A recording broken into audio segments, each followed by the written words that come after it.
and its politics through conversations with special guests. So sit back, relax, and enjoy the show. All right. We are back with another episode of Infused Influence. We're on the radio and on the internet, live streaming. What's up, Rayvon? What's going on, young man? What's going on with you, bro? It's a rainy day, so that's automatically an 8 out of 10. Yo, So automatically an 8. Yeah. this dude's wild. How about our event? What was that like? It was a sunny day. You were sweating. I actually, if you go back on the camera, I don't even look at the cameras. Don't even do it. But Wait, I don't think anyone was video recording it. No, I don't think so. Yeah. I didn't put on my shirt for the event until like the event started. Right. Just because I sweat through the first shirt that I wore on the way here. Yeah. It was just Johnny and I looking at each other like, bro, I hate the summer. Like, I don't go outside. I don't want to be outside. It's the worst time of the world. And then we got to see Blake, and Blake saw me sweat, and he was like, yeah, I know you hate it. And I'm like, yeah, I drive with the windows down and the AC blasting, and I got no AC right now, so be careful, because I'm out there driving fast. But we've got a special guest today. We do. She probably drives fast, too. Welcome to the show, Angelica. Hello. You're one of our newest team members here at Major Bloom. You're still new enough, right? You can kind of, Are you past the hazing process yet? I think so. Okay. I think so. I don't know. I really don't. In between. In between, yeah. Clap it up for Angelica. Yes. Welcome to the show.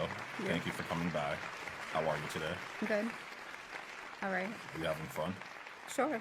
If you had to give your day a rating so far, like a 1 to 10 scale.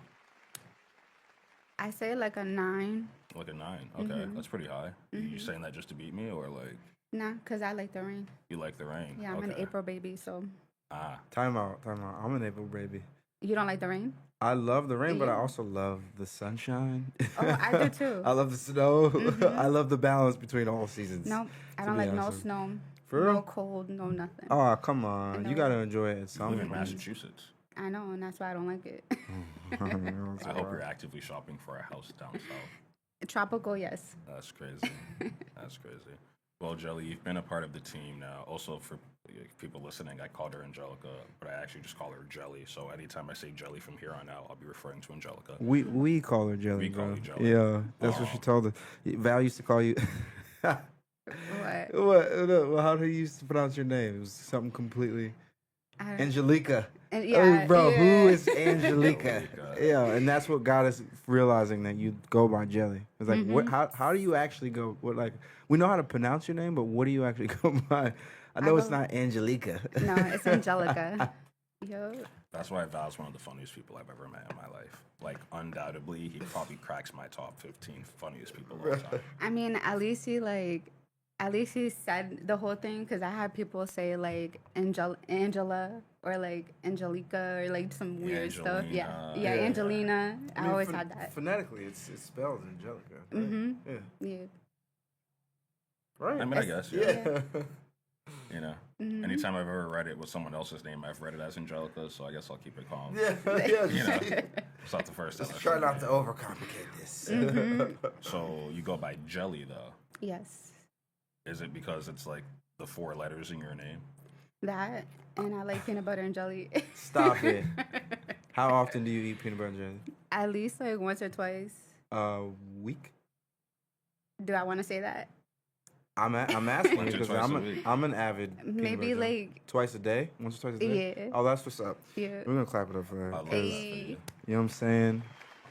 Yeah, we are on the same time, bro. Yep. I mean, at least 4 times a week for me. You know what I'm saying? I can't say twice a day. I have breaks. Yeah, I have breaks in between. Oh, no doubt. Can I be honest with you? Can I tell you about one of my... So, peanut butter and jelly is one of my favorite childhood snacks. However, as you become an adult, you realize that it blends well with other things. So, like, I like having it with grapes. Okay. You know, because jelly is a grape. And wine. Wine. Yeah, right? You see that? You see where I'm going with that? You got the spread of the jelly, right? You got the natural form of the grapes. Yep. And then you have his fermented form. Yep. Yeah, so it's a nice adult snack. What kind of cocktail parties are you going to where they got glasses of wine and PB and J's together? Bro, at my fancy. crib, bro. At my crib. Like, I picture it in my head, like, you know what I'm saying? After the kids go to bed and I'm getting work done at like 11 o'clock at night. I'm like, I'm feeling pretty fancy right now. That's fancy. And you said That's you've top tried tier. it. Yeah. And you've tried it before. Now She's with going wine. to. She's going to. And the grapes set it off. It's such a nice assortment of flavors and like, you know what I mean? Okay. Like taste and, you know, textures. Now I'm gonna say you got to make one from scratch. What, wine or peanut butter or Both. jelly? Oh, I was gonna say make a PB&J from scratch. Well, like grind there's your jelly own and grapes. there's jam. There's two different Yeah. things. So what is jam? What? What is jam? I don't know. I just know they're different. I assume jam is more like More clumpy? yeah. I was gonna say more like More- a gelatin kind yeah. of thing. So is there such thing as strawberry jelly? No. Or is that jam? A jam. It's jam, right? Yeah. Yeah. I had this argument with someone. Yeah. Jam versus jelly. Yeah, you oh, don't- like ChatGPT. That's so funny. That's great. Well, welcome, Jelly. You know, this is Thanks. it's pretty dope to have Jelly here. How long have you been here now? I think like 4 or 5 months. For real? Yo, it feels like you've been here for years. I have that feeling. Maybe it's because you're productive. That's you know what I'm saying. Some people feel like they've been here for months and it's been like 2 years. No, that's what's up. Are you enjoying your time here so far? I am. That's what's up. You come here with a sense of experience from other places, and so I'm just going to start working backwards, kind of on your history. But before I even go that way, I'll just start at the beginning. Okay. Like, tell us about yourself. Like, where do you come from? Were you born? Like, you Worcester bred, born and Yes. raised? Oh, you are. Yes. Okay, cool. You go to school out here? I did, yeah. Okay. I don't go to school now.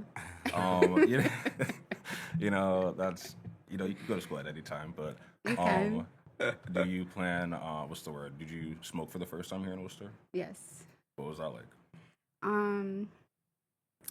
It was pretty funny. So it was a group of us. It was probably elementary school. And there was a group of us, and we was at a... Elementary school. I want to let you know that might be the earliest someone on the show has ever Oh, said damn. so far. Except for Bobby Smurder. Like, you know the yeah, song this he's is talking the- about selling crack in the Yeah, village. exactly. I'm like, he's hey, probably there with her. Yeah. Maybe they had class together. Okay. Yeah, He so... might be part of the story. Wait, but time No, out though. he's not. Time out though. In Worcester, elementary school stops at 6th grade. So maybe you were in 6th grade?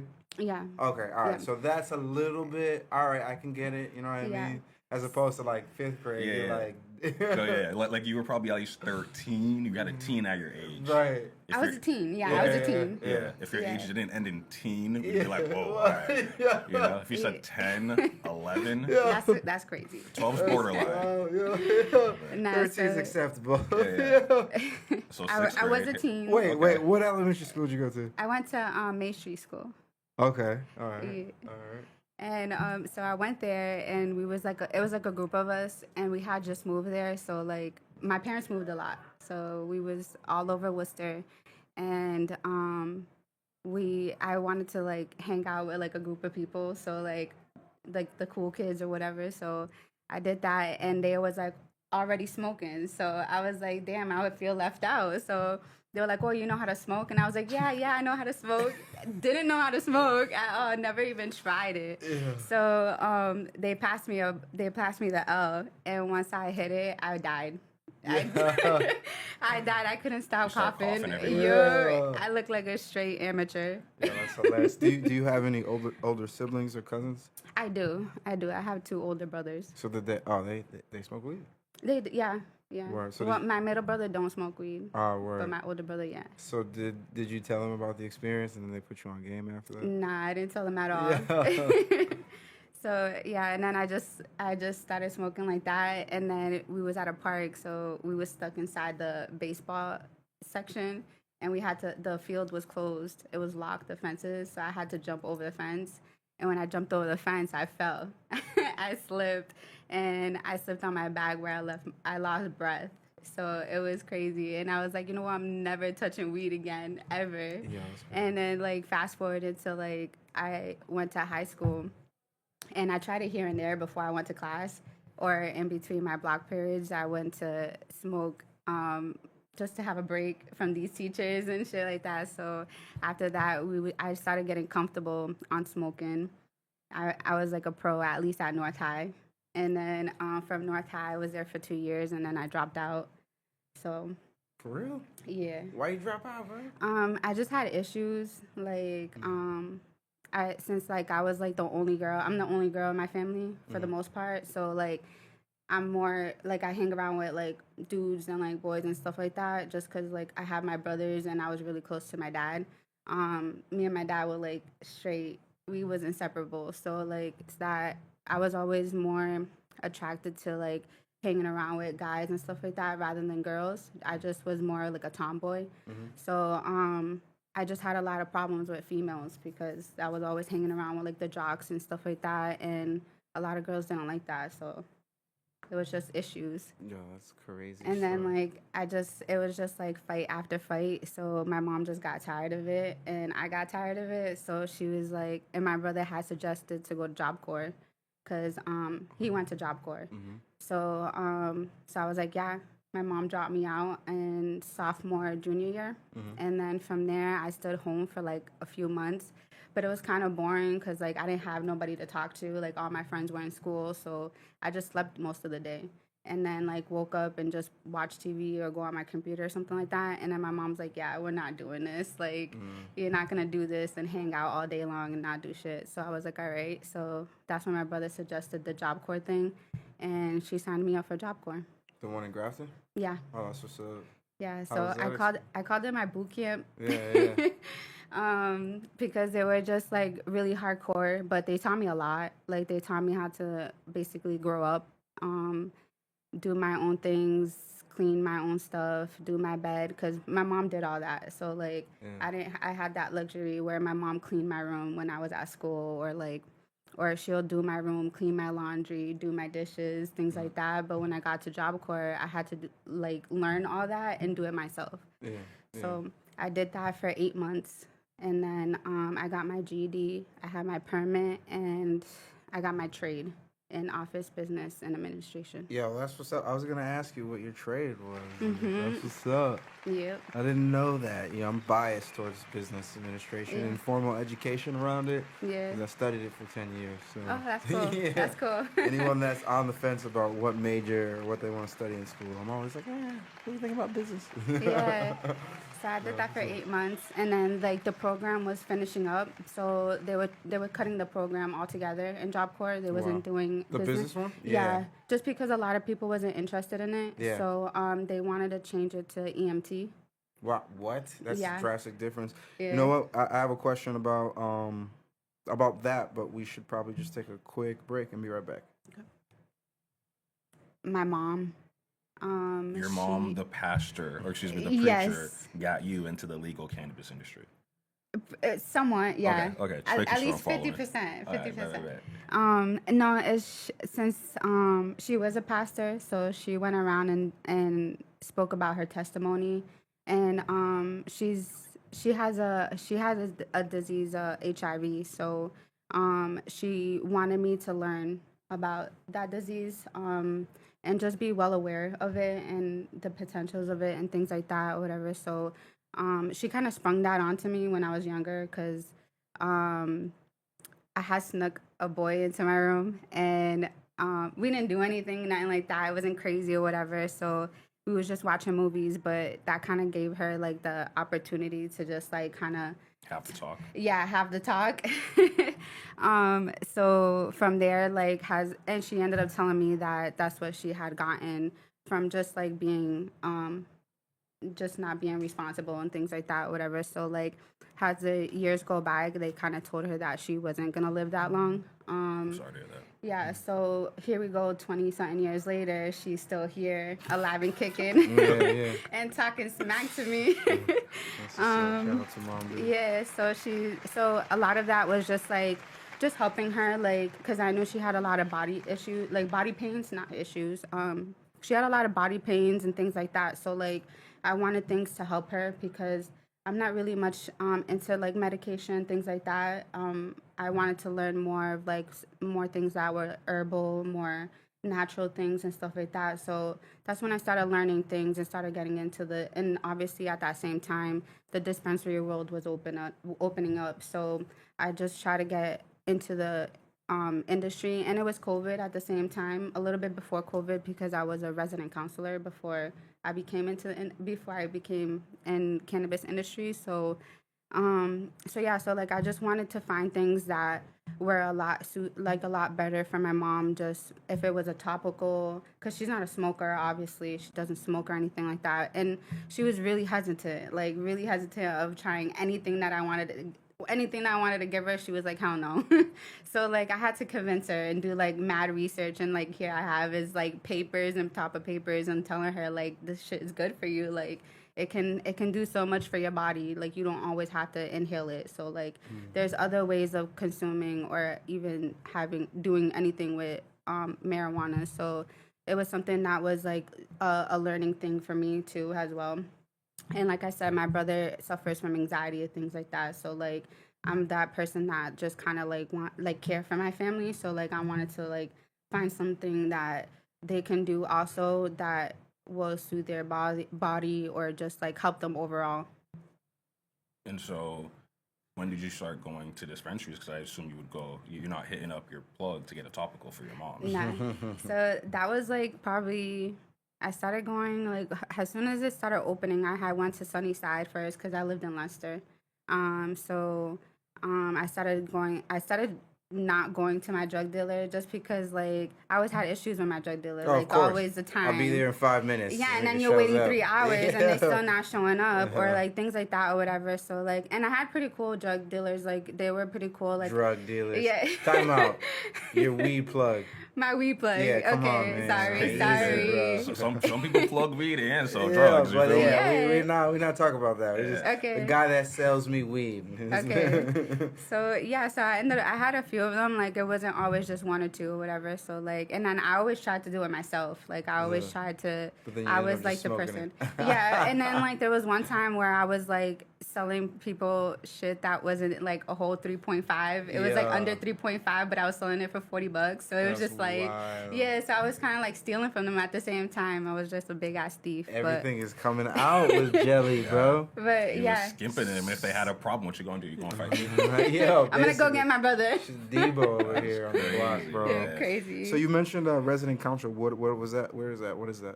Resident counselor is just basically, so like there's different age groups. I had the age group that I had was like more like teens to early adulthood.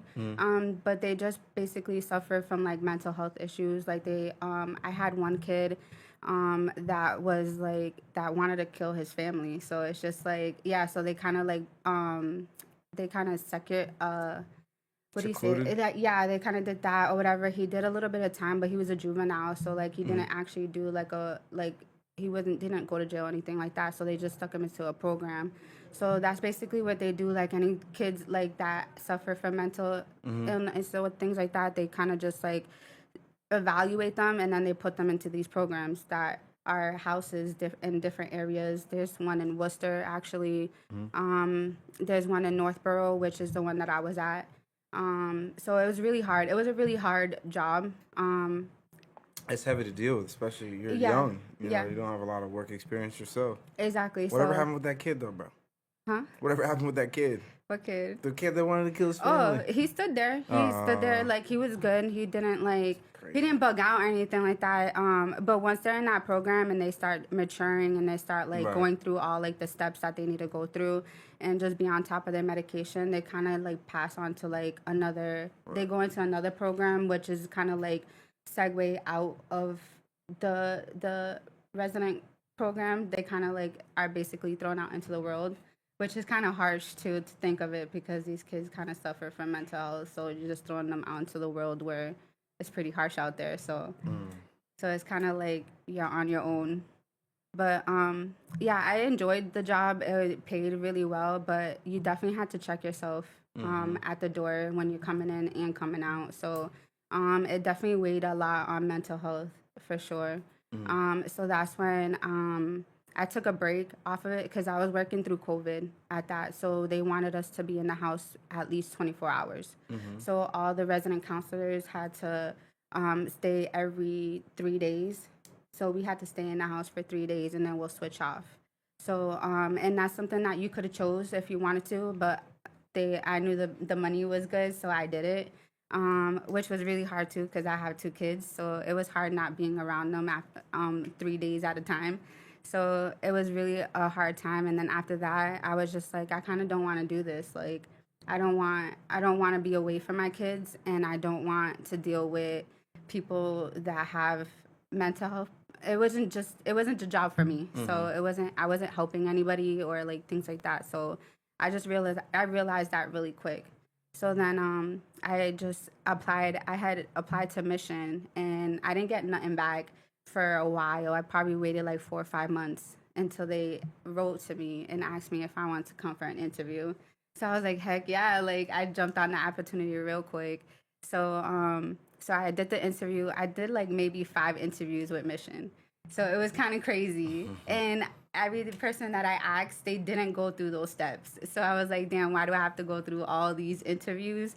But it was just because like the first time I had a phone call, and then the second time like I met the people, and I had applied for a bud tender job, and when I went for my interview, they realized that I was more better off somewhere else. So they wanted me to interview with inventory. So Where did that decision come from, especially given the fact that maybe it was your training in business, but did you have any other jobs that related to inventory? kind of. I was in Party City for a long time, and believe it or not, Party City is more than just balloons. Balloons and party decor. Like there's a lot of inventory that goes into it, and so that's one of the things that they found from my background. And I worked at Eblin's, so that's another like inventory thing because I did a lot of shoe shifts. So I was always organizing shoes by size, by color, by numbers, and things like that. And that's where the metric and the numbers come in. Because when I was in Eblin's, that's what we had to focus on was like the numbers on the boxes. Which Evelyn's on Main Street?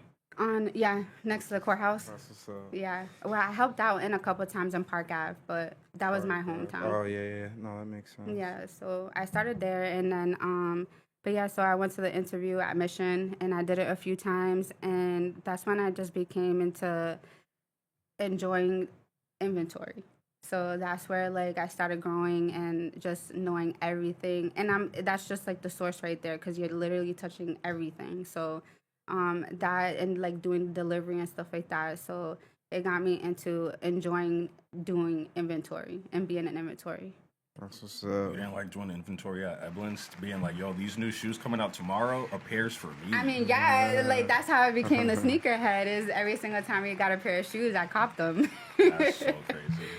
So That was my dream job as a kid, was to like own a sneaker shop. And I could have every release. Who waiting in line, camping out for sneakers? That's Who? crazy. That ain't me. I work here. Times have nowadays, changed, man. yeah, nowadays things be going down for releases for Yeah. shoes, so it's Well, crazy. You just gotta open the Nike sneakers app. I missed out on the Asian Wilsons this morning. I was so upset, but it's okay. It happens. You hit, you miss. It is what it is.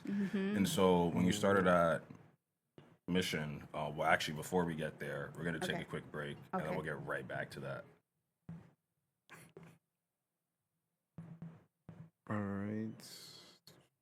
Hit hold. All right, you ready?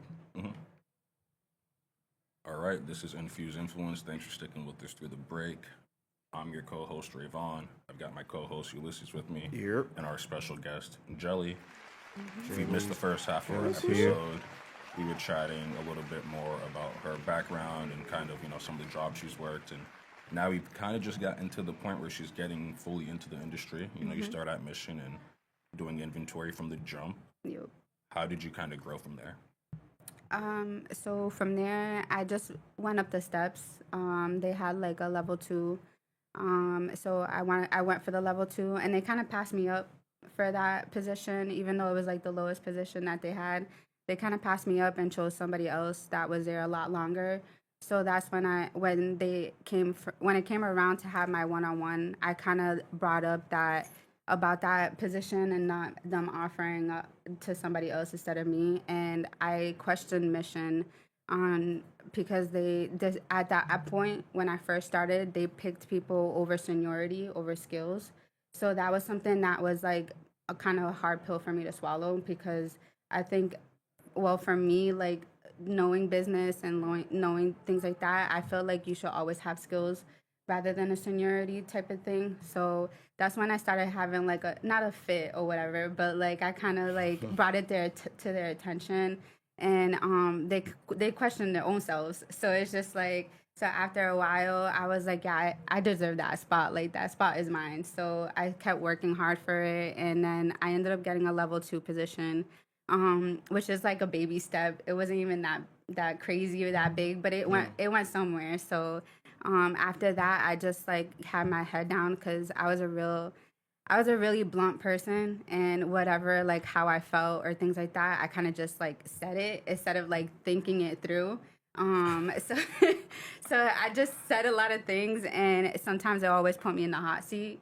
And so once I was ready to go for the supervisor position, they told me that like I was just like You really got no filter. yeah, I had no filter. Like, and at one point, like it kind of upset me because they told me that I was like a hot tamale type thing because just like, and I didn't know if I should take it the wrong way because of my race or should I take it because like Probably. Because now you're around a bunch of diverse people and you're far from a hot tamale. Actually, Yeah. I don't think that's the right terminology. Yo, That's what they call me though, like a hot pepper. That's so racially charged. Yeah. Yeah, so I mean, like, trust me, we've had a lot of firecrackers here. Yeah, and but you are see, by far. You use a term that's not racially, that's racially ambiguous. A firecracker, a hothead. Yeah. These Oh, hot but tamale. hot tamale A hot was tamale? crazy. Yeah, that is crazy. A hot pepper. And Yeah. a pepper's actually not racist, but like. I mean, it has some race connotation to it. Yeah. You think Spanish, bro? No, right? so I'm gonna be so real. Yeah. Without sounding ignorant, I said it in the grocery store yesterday. I was like, yo, like a jalapeno is like the most Spanish pepper I can think of, you know? Crazy. With like the utmost respect to the jalapeno and the Spanish. And for but, like, and for the record, you are a Latino woman, Yes. right? Yeah. That's your family's origin. Yeah, we're If you Puerto don't Rican. mind, Puerto Rican. Yeah. 100% through and through. Yes. That's what's up. So your parents were born there, raised there, or My dad was born there, but he was raised in New York. Oh, no doubt. And my mom was born and raised in New York. that's what's up. New Yorker Rican is what they call Yeah, it. that's me. That's fine. Sadly, I wasn't raised in New York though. That's okay. There's a lot of bright lights and fast buses. I like that though. I like the noise and the lights and stuff like that. It's too much, bro. Yeah. It's nice to Well, experience. when I was younger, I did enjoy that, but now me being older, I don't. Bro. I don't like that. That's why their population is declining. Yeah. All right. But- And so you finally get the level 2 position. Well, I guess you get to be a supervisor, and they tell you that you're a hot tamale. No. Before they told us she was hot tamale. Yeah, before you Before. even get the And position. honestly, that's not even racially charging alone. It's also like sexually charged. Hot Is it tamale. not? A little bit. When you hear hot tamale, you think like, Ooh, she's good looking. at least, right? Especially Yeah. Spanish women, yeah. like. If someone texts you like, "Yo, watch out for Shorty coming through. She's a hot tamale." Exactly. I'd be like, "All right, bet, You bet, wouldn't be bet." like, yo, she's a hothead. Yeah. Hot tamale. I put on Yeah. my best shirt. Like, what are we talking about here? But yeah, so that's like something that kind of like stood out to me and offended me a little bit. So Did I you was say like, something? man, I did say something. I was like, no way, like you're really telling me this.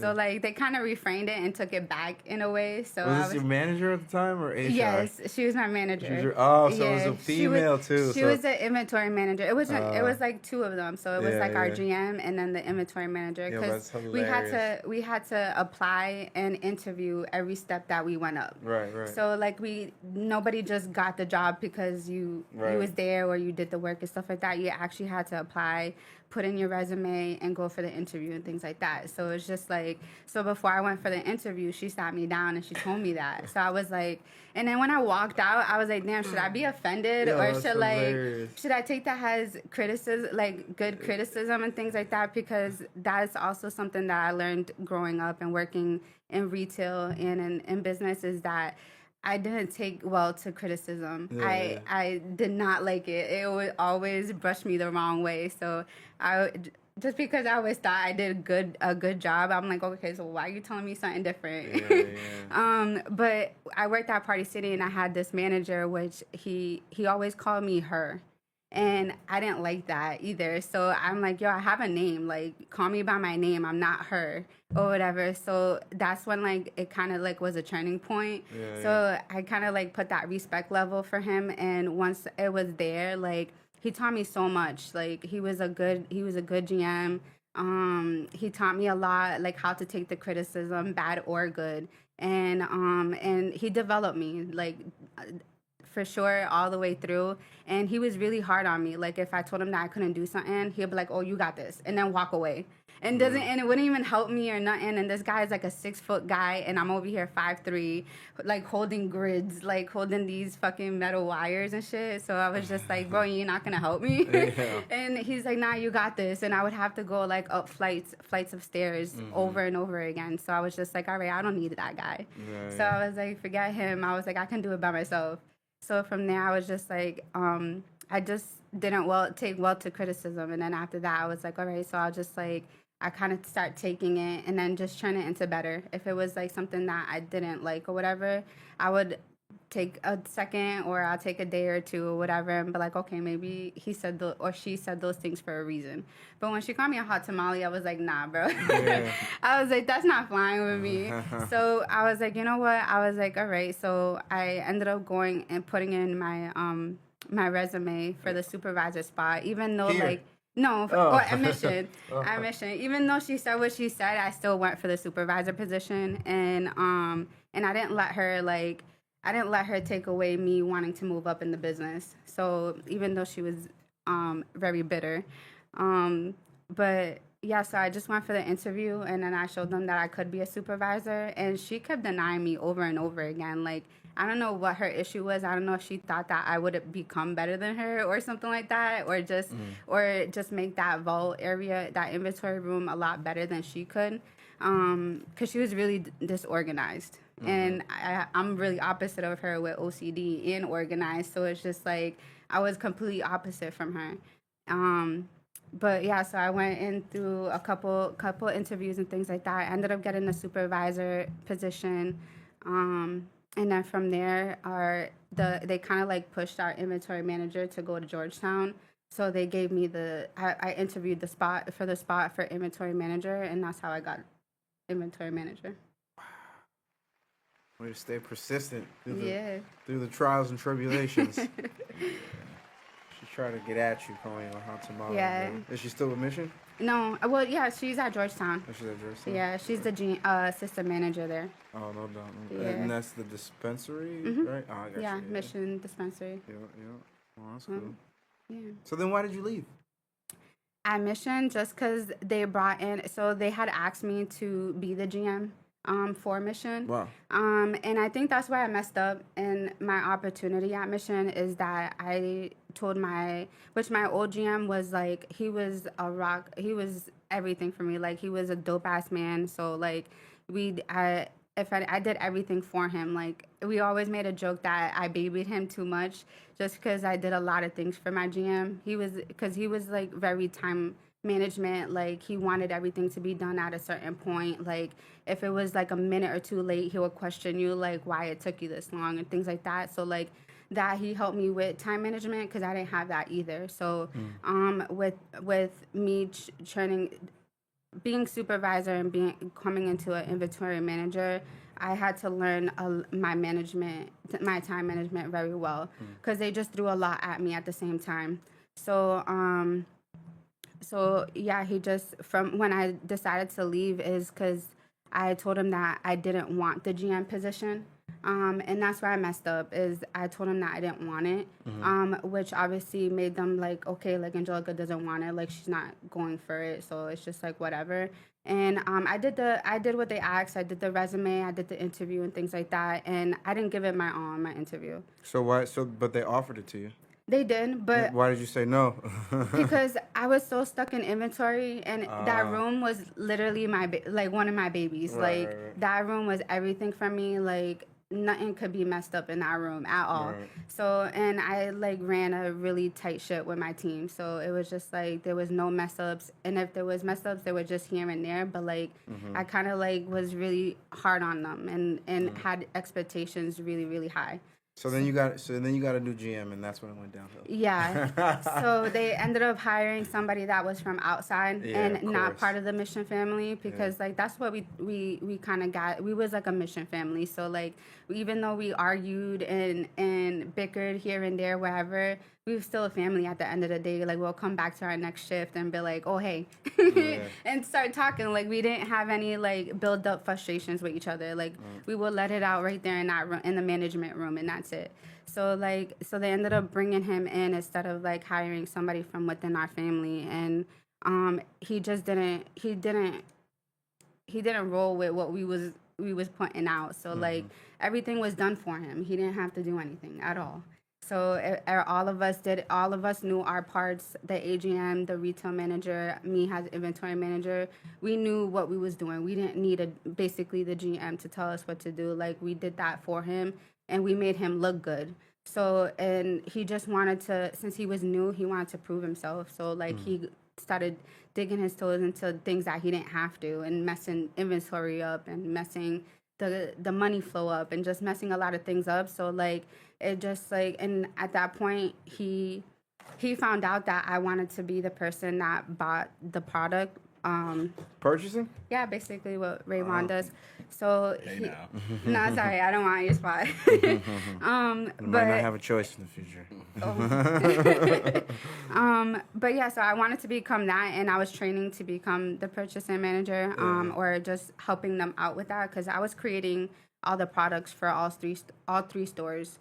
So I was the only person that was making the products and on the menu 100%. Even when I was not in the store, I was at home, I was still working. So it was really a lot of dedication to that store. How long after the new GM until you? Because I mean, at that point, that's when you look for other spots and interviewed here, I think, right? Not yet. Oh, word. Not yet. Wait, you went somewhere else after? No, I didn't go somewhere else after, but I worked at Finish Line before I came here. Oh. Yeah. I didn't know that. So I was the assistant manager at Finish Line. Oh, okay. Yeah. So, but I left there, and at the same time, like when he found out that I was trying to be the purchasing manager, that's what he wanted to be. Yeah. So I guess like that kind of like he didn't like that or whatever. So he kept just kind of like not like downgrading me, but he was kind of picking at my character. And everybody in that store knew like I worked from the whole 4 years I was there. I started from the bottom and literally worked up. So it's just like, so for somebody to target my character and my work ethics, it didn't sit well with me. Did he so also call you a hot tamale? He called me other things. Me and him didn't really see eye to eye at one point. So it was just like, so yeah, he just kept picking and picking and picking. And then I was like, you know what? Like, I'm not with this. Like, I put a lot of like tears basically into this room. Just tears in this room, like just doing things like that and working throughout the whole 4 years, that I wasn't going to let somebody just ruin my work ethic like that. No. Well, we're happy that you're here now. And we do not consider you a hothead. I'm gonna correct that for her. Yeah, she about to put hands. Back in the day. She shot me. She shot me. It's on camera. Yeah, it's a while. Well, yeah, we're on time here. We want to thank Jelly for joining us again with those decorated stories from childhood to her professional career. You know what I'm saying? Rayvon, don't say the wrong thing, bro, because I'm pretty sure she will work you. Her? Work me? Yeah, okay. Yeah, that's hilarious. That's hilarious. Just like you did. He quit football too. I did. I just wanted to catch the ball, and they wouldn't let me do it. Yo, appreciate Rayvon and Jelly joining, and you guys have just been infused. Peace.